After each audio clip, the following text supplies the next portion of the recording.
waxaa qaybka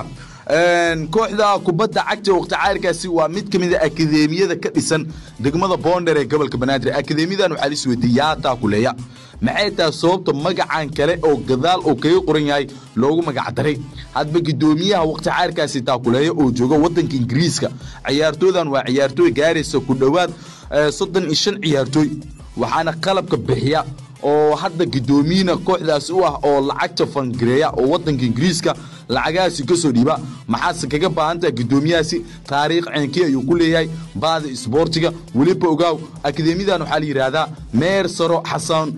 Basri Academic magac loogu daray ninkan Xasan Basri ayaa la yiraahdaa Ingiriiska jooga waa soo fangareena macna 500 200 war ilma dhara loo gado hadaafu adaaka wakiila $1 soo dhiiba akadacus kabar waliba ogaaw waa nin dhalinyaro ah isboortiguna u nugul waliba